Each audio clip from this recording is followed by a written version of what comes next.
Une simple soirée entre amis, un jeu, quelques rires, et puis, un coup de feu. Ce soir-là, une jeune femme pleine de vie trouve tragiquement la mort. Et au centre de cette affaire, une influenceuse aux 1,6 million d'abonnés, connue sur TikTok sous le nom de Snow the Salt Queen, aussi appelée Yandere Freak. Mais que s'est-il réellement passé? Comment une passion pour le cosplay et une notoriété grandissante ont-elles pu mener à un drame aussi absurde que brutal? S'agit-il d'un accident, d'un acte impulsif, ou d'une négligence aux conséquences irréversibles? Dans cette vidéo, nous allons plonger dans le monde numérique, à la croisée des réseaux sociaux et de la justice pénale. Une affaire en cours, marquée par les projecteurs, l'incompréhension et une vie arrachée. Bienvenue dans cette nouvelle enquête signée Ombre des Faits. Si vous êtes passionné par les histoires vraies, les affaires criminelles étranges et parfois troublantes, pensez à vous abonner pour ne rien manquer. Alors installez-vous confortablement et voyons l'affaire Snow the Salt Queen ensemble.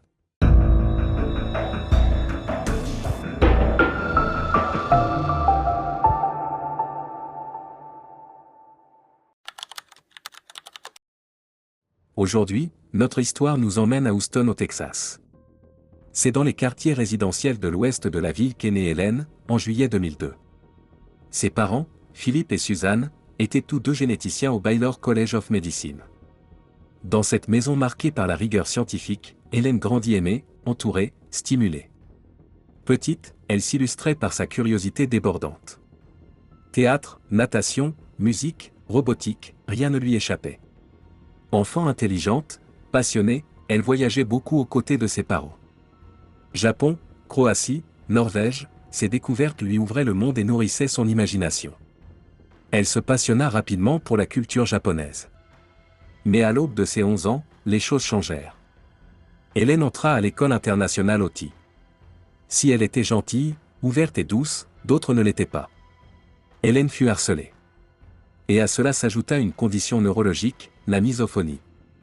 Un trouble qui provoque des réactions violentes d'angoisse ou de colère face à certains sons du quotidien. Malgré cela, elle continua d'avancer. À l'adolescence, Hélène se découvrit pansexuelle et commença à s'identifier comme personne non binaire. Une démarche intime, personnelle, qui, malheureusement, lui attira davantage de rejets. Moqueries, jugements, exclusion, le harcèlement s'intensifia. C'est alors qu'un nouvel univers vint illuminer sa vie. En classe de 4e, son ami Bélé lui parla d'un événement local, une convention cosplay. Un espace où chacun pouvait incarner un personnage fictif, qu'il vienne d'un manga, d'un jeu vidéo ou d'un film. Pour Hélène, ce fut un coup de foudre. Dans un monde qui lui faisait si mal, elle trouvait enfin un refuge. Un lieu où elle pouvait être qui elle voulait, ou ne plus être elle-même.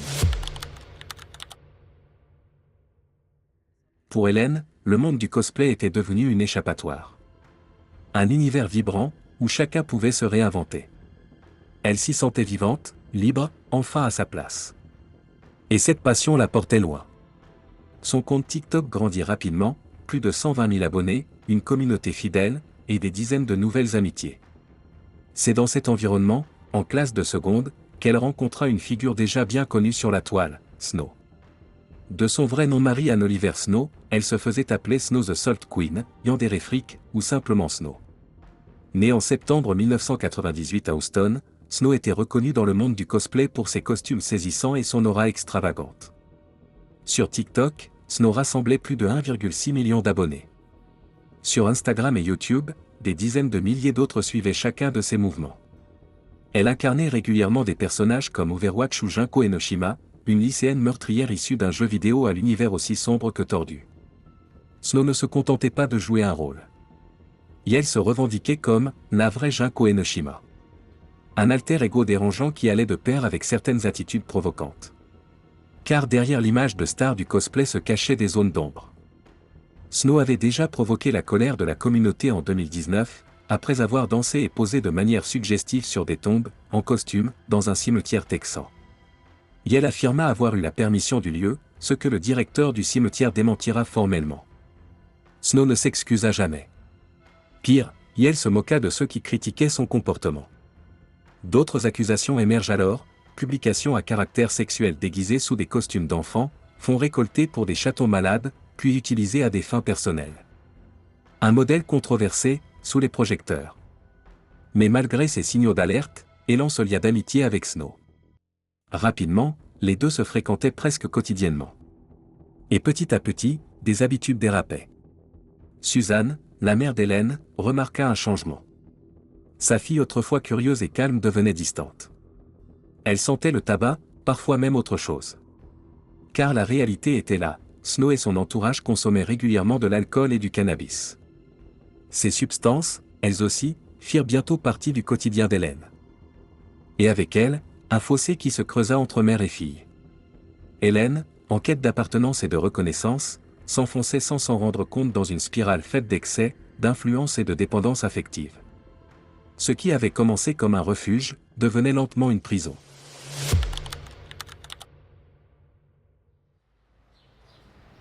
En 2020, Hélène entame un nouveau chapitre de sa vie.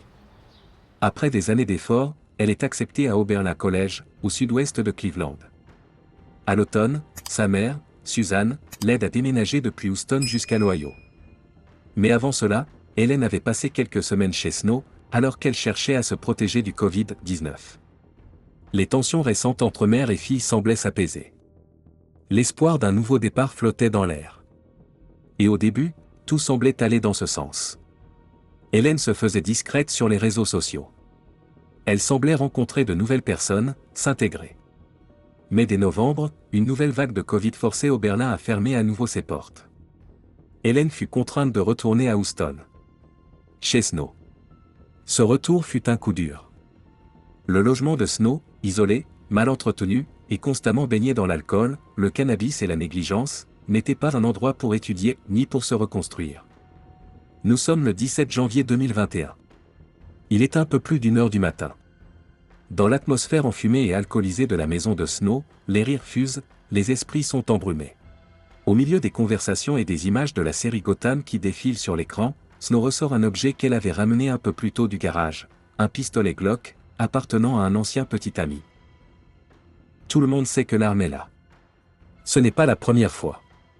Snow aime provoquer, impressionner.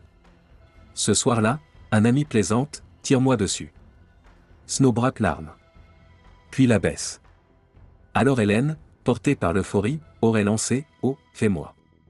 Snow se tourne vers elle, lève le pistolet et appuie sur la détente. Un tir retentit, Hélène s'effondre. Elle vient d'être atteinte à la tête. Le sang s'étend sur la moquette. La panique éclate. Les secours sont appelés immédiatement. À leur arrivée, les ambulanciers trouvent Hélène encore en vie, mais très faible. Transportée à l'hôpital, elle est placée sous assistance respiratoire. Mais une IRM révèle une vérité brutale, son activité cérébrale est quasi inexistante. 2 jours plus tard, à 17h, le 19 janvier 2021, Hélène est déclarée morte. Interrogée par la police, Snow explique avoir pensé que l'arme était déchargée. Elle affirme qu'on lui avait dit que le chargeur avait été vidé. Ce que Snow ignore, c'est une règle fondamentale, une balle peut toujours rester engagée dans la chambre, même après avoir retiré le chargeur. Une négligence fatale. Dans les semaines qui suivent la mort d'Hélène, peu de gens savent réellement ce qui s'est passé. À Oberlin College, où elle venait tout juste d'entamer ses études, de nombreuses personnes pensent à tort qu'elle s'est suicidée. Silence, confusion, et absence de réponse claire. Sur les réseaux sociaux, rien ne laisse présager d'un drame. Snow continue de poster des vidéos sur TikTok et Instagram, comme si de rien n'était. Pourtant, les faits sont graves, Snow est officiellement inculpé d'homicide involontaire. Une caution de $20 000 est fixée. Et seulement 2 jours après le drame, Snow retrouve sa liberté, dans l'attente de son procès. 4 jours plus tard, elle publie une courte vidéo annonçant une pause. Mais à la stupéfaction générale, Snow revient à peine 3 semaines après, avec de nouvelles vidéos cosplay. Certaines d'entre elles font même référence à la mort et au cadavre. Ce retour insensible provoque l'indignation de nombreux internautes et proches d'Hélène. L'été suivant, les choses se compliquent encore. En août, les procureurs demandent la révocation de la liberté sous caution. Snow aurait violé plusieurs conditions, absence de rapport auprès des autorités judiciaires, non-respect du couvre-feu, et batterie de son bracelet GPS laissée éteinte pendant plusieurs heures. En octobre, le grand public commence à faire le lien, la mort d'Hélène est bel et bien liée aux actes de Snow. Face au tollé grandissant, Hélène supprime ses comptes TikTok et Instagram et puis disparaît complètement du web. Snow s'efface, laissant derrière elle une famille en ruine, des amis bouleversés, et une communauté blessée. Il n'est toujours pas clair si Snow plaidera coupable des accusations d'homicide involontaire au second degré, ou s'ils choisiront d'aller jusqu'au procès. Selon la loi, Snow pourrait être condamné à une peine pouvant aller jusqu'à 20 ans de prison pour mise en danger délibérée ayant conduit à la mort de leur ami. Pourtant, même en cas de condamnation, la peine pourrait être réduite à seulement 2 années d'emprisonnement et une amende maximale de $10 000. Snow est une personnalité qui s'est retrouvée à maintes reprises au centre de polémiques, souvent provoquées par eux-mêmes et rarement assumées avec sincérité. Leur comportement a toujours été source de débats, exposant au grand jour des décisions impulsives jamais corrigées avec grâce. Un point fait cependant l'unanimité. Les armes à feu et l'alcool ne font jamais bon ménage. Quelle que soit son opinion sur leur utilisation à des fins de défense personnelle, un propriétaire responsable ne devrait jamais manipuler une arme dans un état de perte de contrôle. C'est bien là toute la leçon dramatique de cette affaire, être imprudent avec une arme peut engendrer les conséquences les plus irréversibles. La victime de cette tragédie, Hélène, n'avait que 18 ans au moment de sa mort. Elle entamait à peine sa vie d'adulte et se dirigeait vers un avenir prometteur, riche en projets et en réussite. Marquée par des années difficiles à cause du harcèlement scolaire, elle avait choisi de rester une personne bienveillante, déterminée à avancer. Elle s'était rapprochée d'un groupe d'amis dont les influences étaient discutables. Et parmi eux, il y avait Snow, 23 ans, connu pour ses gestes irréfléchis et ses écarts de conduite. Ce manque de contrôle, bien que non prémédité, a coûté la vie à Hélène. Cette affaire révèle aussi les mécanismes implacables qui peuvent exister chez certains influenceurs des réseaux sociaux, prêts à tout pour préserver leur popularité. Malgré la gravité de l'événement, Snow a poursuivi son image publique comme si rien ne s'était passé. Derrière les filtres et les apparences, la mort de leur ami restait enfouie, ignorée. Depuis, la famille d'Hélène a pris la parole dans la presse, notamment dans les colonnes du Rolling Stone, pour rappeler qui elle était et honorer sa mémoire. Quant à ce qu'il adviendra de Snow, il ne reste plus qu'à attendre. Merci d'avoir regardé cette nouvelle vidéo sur Ombre des faits. Et vous, que pensez-vous de Snow? Aurait-on pu éviter que cette tragédie se produise? Ce sont des questions auxquelles chacun pourra répondre dans les commentaires. Si cette affaire vous a interpellé, n'hésitez pas à mettre un j'aime et à vous abonner.